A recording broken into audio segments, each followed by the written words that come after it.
Հունիսի 7-ի խորհրդարանական ընտրությունների արդյունքները վիճարկող 7 քաղաքական ուժերի դիմումը Սահմանադրական դատարանը 3 մերժեց, թողնելով անփոփոխ կենտրոնական ընտրական հանձնաժողովի որոշումը։ Այսպիսով ստացվում է, որ 9-րդ գումարման ազգային ժողովը ունենալու է 3 խմբակցություն։ Մասնավորապես քաղաքացիական պայմանագիրը ունենալու է 64 падգամավոր, Ուժեղ Հայաստան կուսակցությունների դաշինքը 29 և Հայաստան դաշինքը 12 մանդատ։ Հարգելի հետևորդներ, 24 News-ը իրականացնելու է հարցում պարզելու արդյոք քաղաքացիների համար արդարացի էր բարձր դատարանի որոշումը, թե այդուհանդերձ վերանայման կարիք կար։ Ես ընդհանրապես ոչ մեկին չեմ սիրում։ Չեք մասնակցել ընտրություններին։ Չէ։ Ստեղից չենք ու շատ ցավում ենք ընտրությունների արդյունքներից։ Ու մենակ ես գտնում եմ, որ սխալ ընտրությունները տեղի ունեցել։ Ինչ առումով է սխալ տեղի ունեցել, որ պետք է չվերընտրվեին իշխանությունները, թե Այո, չպետք է վերընտրվեին։ իսկ հիմա ընդդիմադիրների գործողությունները ձեզ ինչ Շատ վատ եմ գնահատում ընդդիմադիրների գործողությունը, որովհետև շատ սխալ են պահում իրանց։ պիտի ասեն։ Պետք է բայկարեին իրանց ձայների համար։ Գտնում եմ, որ սխալ են արել։ Ես խաբար չեմ ճիշտն ասած այդ ամեն ինչ։ Չեք մասնակցել ընտրություններին։ Ինչու՞։ Ժամանակ չկա, չէ։ Չեք կարևորում ձեր ձայնը։ Չէ։ Չէ, լրիվ արդարացի այդ համարվում եմ։ Ընդունելի։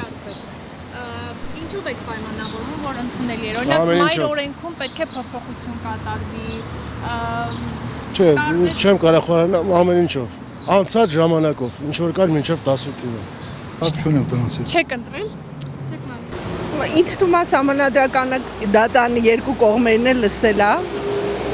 Ես կարող եմ փաստել, որ իրանք երևի ճիշտ որոշում կայացրած լինեն։ Իսկ ըստ ձեզ, դուք որպես Հայաստանի Հանրապետության քաղաքացի, որպես ընտրող, եթե մասնակցել եք ընտրություններին։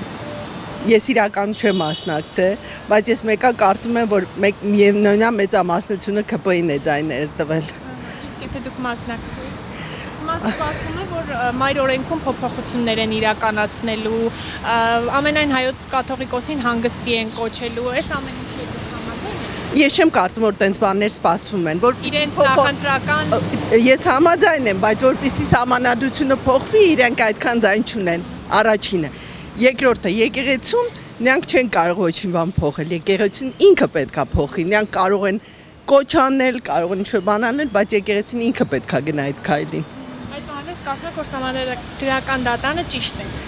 Ես չեմ կարծում, որ ճիշտ է։ Ես կարծում եմ, որ նրանք երկու կողմերն էլ լսել են եւ կայացրել են որոշում։ Մի այդ հարցին չեմ կարող պատասխանեմ։ Ներեք ես Չեք մասնակցել։ մասնակցել եմ, բայց չեմ ունեմ հարցի պատասխան։ Հետաքրքրվում հոգնել է։ Մասնակցել են։ Չէ։ Նոր ընտրություններ, Ինչի։ որտեղ գողացել է ձայները։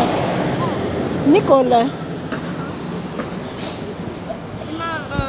բայց ընդդիմադիրներն էլ որոշել են մանդատները վերցնել։ Ինչ կասեք։ դե հնար չունեն երևի, ինձ թվում է։ Տենց։ Ես ոնց կարամ Սահմանադրական դատարանի բան ասեմ, չէ։ Սահմանադրական դատարանը 3 որոշում կայացրեց կենտրոնական ընտրական հանձնաժողովի որոշումը թողնել անփոփոխ, այսինքն նոր ընտրություններ տեղի չեն ունենա եւ 3 խմբակցություն է անցնելու խորհրդարան։ Ըստ ձեզ այս որոշումը ճիշտ էր, թե կամ արդարացի էր, թե արդյոք պետք է վերանայվեր։ Սահմանադրական դատարանը վերինազյան է, ինքը որոշել է, ուրեմն ճիշտ է որոշել։ Ձեզ համար էլ է դա միանշանակ։ Իհարկե։ Իսկ այն, որ օրինակ հնարավոր է մայր օրենքում փոփոխություններ տեղի ունենան, ամենայն հայոց կաթողիկոսին հանգստի կոչելու մասին էին նախընտրական ծրագրում գրել իշխանությունները, սրանք ձեզ համար ընդունելի են։ Ինչ որտեղ այո։ Սահմանադրության փոփոխության մասին նաև խոսել էր Ալիևը։ Ինչ էր խոսել, ես չեմ լսել։ Սահմանադրությունը Հայաստանի Հանրապետության պետք է փոփոխվի, որովհետև տարածքային պահանջներ է ենթադրում։ Դե ճիշտ ասած, ես չեմ ուսումնասիրել, այդ հարցը չեմ կարող ոչինչ ասել։ Պետք է վիճակվի։ Ինչի։ Չենք հավատում։ Շատ հարցեր մի տվեք էլի։